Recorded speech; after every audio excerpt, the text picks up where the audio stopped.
Akuntansi investasi pada saham. Pada kesempatan ini kita membahas akuntansi investasi pada saham atau share investment. Share investment merupakan investasi pada saham perusahaan lain. Perusahaan yang membeli saham perusahaan lain disebut investor, dan perusahaan yang sahamnya dibeli oleh investor disebut investee. Seperti yang terlihat pada gambar, PT A adalah investor dan PT B adalah investee.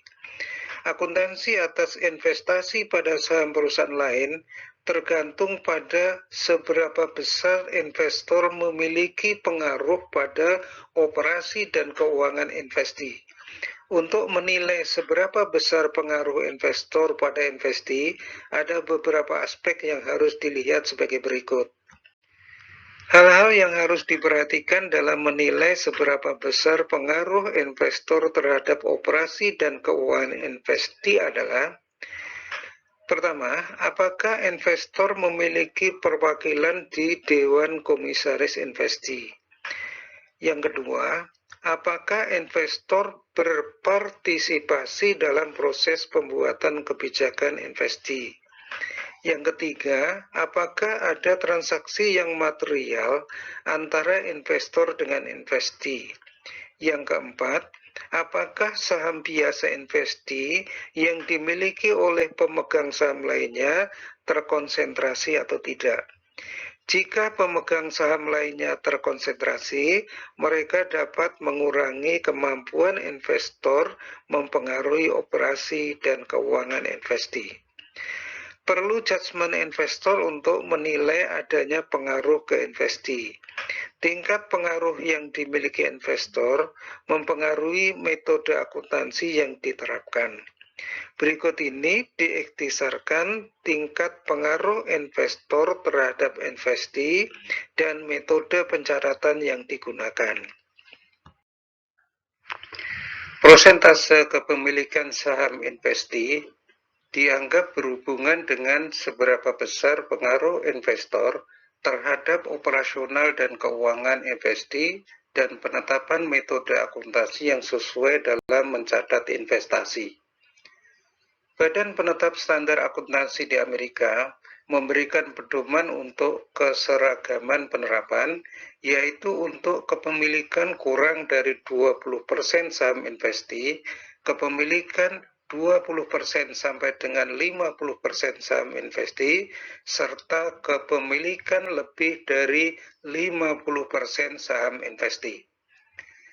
Jika tidak ada bukti sebaliknya, kepemilikan kurang dari 20% saham investee, investor dianggap memiliki pengaruh tidak signifikan terhadap investee. Jika tidak ada bukti sebaliknya, kepemilikan 20% sampai dengan 50% saham investee, investor dianggap memiliki pengaruh yang signifikan. Jika investor memiliki di atas 50% saham investee, investor dianggap dapat mengendalikan investee. Ketika pengaruh tidak signifikan, investor menggunakan cost method dengan adjustment ke fair value.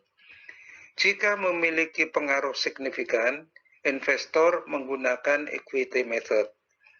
Jika investor dapat mengendalikan investee, investor menyusun laporan keuangan konsolidasian. Perbandingan antara metode cost dan metode equity. Transaksi atas investasi pada saham investee pada hakikatnya meliputi pembelian saham investee, menerima laporan laba rugi investee, menerima dividen dari investee, serta penjualan atau pelepasan investee. Transaksi pembelian dicatat baik dengan metode cost maupun metode equity dengan mendebit akun share investment dan mengkredit akun cash. Jika investee melaporkan laba, sebenarnya ekuitas yang dilaporkan oleh investee yaitu laba ditahan atau retained earning bertambah. Dan tentunya kepentingan atau interest atau ekuitas investor ke investee bertambah.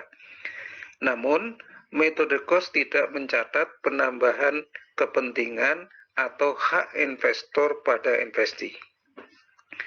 Metode equity mencatat penambahan ekuitas investor pada investasi dengan mendebit akun share investment dan mengkredit akun revenue from share investment sebesar prosentase kepemilikan saham dikali dengan laba yang diperoleh investasi. Jika investasi membagi dividen, maka dividen yang diterima dicatat dalam metode cost dengan mendebit akun cash dan mengkredit akun dividen revenue. Penerimaan dividen akan mengurangi kepentingan atau ekuitas investor pada investasi. Oleh karena itu, di jurnal dengan mendebit cash dan mengkredit akun share investment dalam metode equity. Jika jurnal metode cost diposting, akun share investment saldonya tetap, yaitu sebesar cost investasi semula. Jika jurnal metode ekuitas diposting, akun share investment saldonya berubah mengikuti besarnya ekuitas atau hak atau kepentingan investor pada investasi. Ilustrasi akuntansi share investment dengan metode cost. Untuk membahas akuntansi share investment dengan metode cost, misalkan pada tanggal 1 Juli 2019, PTA membeli 1000 lembar saham PTZ yang merupakan 10% jumlah saham PTZ yang beredar dengan harga Rp4.000 per lembar saham. Selanjutnya pada tanggal 1 Oktober 2019, PTA menerima dividen tunai dari PTZ sebesar Rp200 per lembar. Dan pada tanggal 15 Januari 2020, PTA menjual saham PTZ dengan harga Rp3.950.000. Transaksi pembelian saham PTZ pada tanggal 1 Juli 2019 berpengaruh pada bertambahnya aset berupa investasi pada saham sebesar 1.000 dikali Rp4.000 sama dengan Rp4 juta. Di samping itu, transaksi ini juga berpengaruh pada berkurangnya uang kas, sehingga jurnal yang dibuat adalah mendebit akun share investment atau investasi pada saham sebesar Rp4 juta dan mengkredit akun cash sebesar Rp4 juta.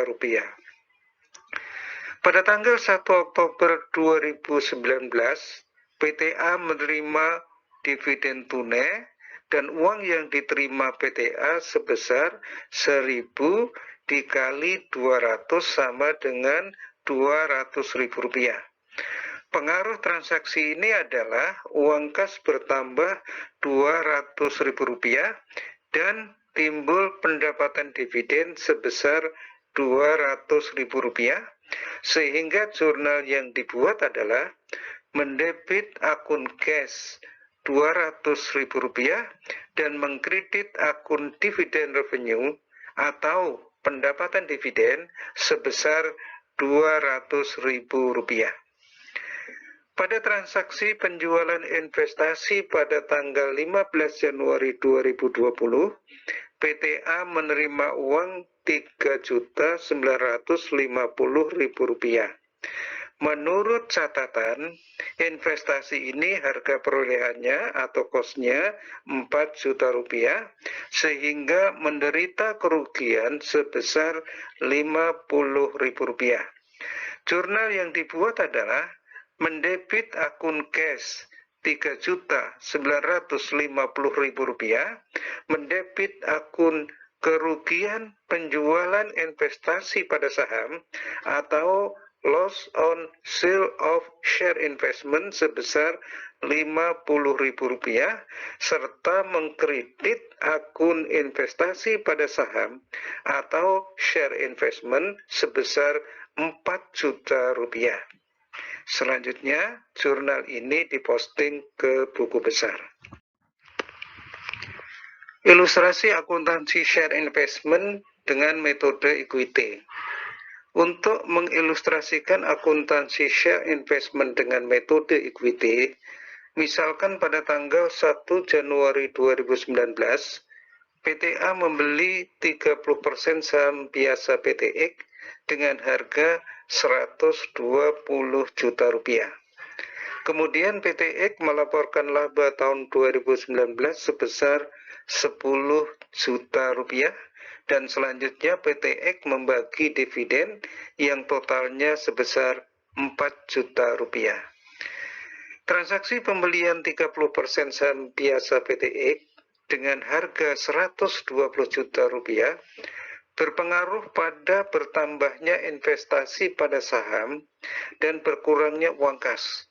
Sehingga jurnal yang dibuat adalah mendebit akun investasi pada saham atau share investment sebesar 120 juta rupiah dan mengkredit akun cash sebesar 120 juta rupiah.